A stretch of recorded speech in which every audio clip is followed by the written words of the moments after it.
Ekipa, pozdrav! Evo, Hrvatski zavod za zdravstveno osiguranje ima novu aplikaciju u kojoj možete vidjeti liste čekanja u svim zdravstvenim ustanovama u Republici Hrvatskoj na adresi liste CEZIH HR. Ostavit ću tu link ispod videa da ga imate, ali možete potražiti na Google liste čekanja.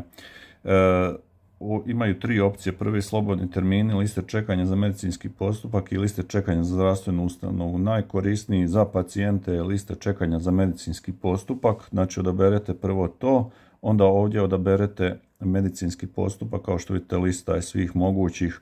Znači, možete, ne znam, evo, ultrazvuk abdomena recimo i sve regije, znači pokazat će vam za cijelu Hrvatsku, prikaže liste čekanja i evo vidite u KBC Rijeka već danas ima termin, Dom zdravlja Splitsko-dalmatinske 2 dana, Rab, kao što vidite velike su razlike, znači najdulje se recimo čeka na ultrazvuk abdomena u Slavonskom Brodu 181 dan, što je meni najbliža bolnica, znači smiješno.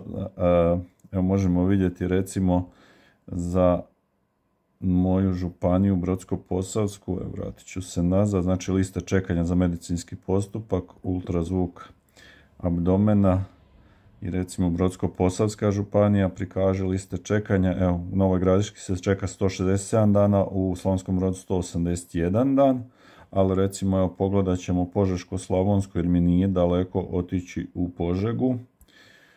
Evo, u Pakracu se čeka 73 dana, u Požegi 99 dana, što je već puno brže, iako i dalje puno. Možemo pogledati za Osječko-baranjsku. Evo, znači u Domu zdravlja Osječko-baranjske županije se čeka samo 2 dana.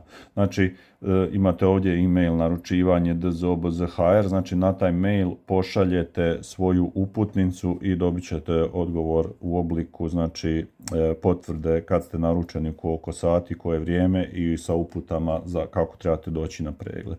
Kažem, tako da ovo stvarno je korisno ako ste voljni automobilom, autobusom, vlakom otputovati negdje gdje vam je termin puno brži i ako mislite da vam je hitno, s tim da ako znači se dugo čeka u vašoj najbližoj bolnici, onda će vam i socijalno platiti putni nalog, tako da možete i to tražiti od njih, samo se morate raspitati najbolje kod obiteljskog liječnika.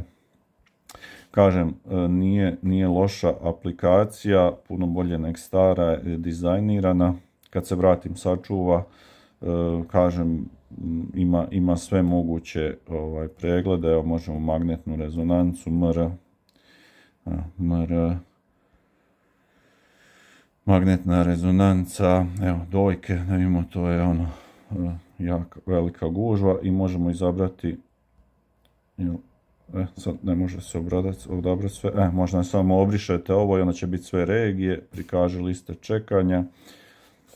Sad za cijelu Hrvatsku magnetna rezonanca dojke, znači u općoj bolnici Šibensko-kninske županije se najkraće čeka, Pula 2 dana, KB Merkur 3, znači ako ste voljni doći do Zagreba u KB Merkuru, znači 3 dana, znači naručite se na centralna jedinica KB Merkur HR, kao što vidite tu imate i to je to. Ako ste se već naručili u lokalnoj bolnici, morate prvo otkazati pregled tamo da bi mogli poslati uputnicu u novu bolnicu. Tako je bar bilo prije, ja sad ne znam. Ja uredno koristim ovu aplikaciju i mi i roditelje vozim tako negdje u obližnju bolnicu gdje se ne čeka toliko dugo.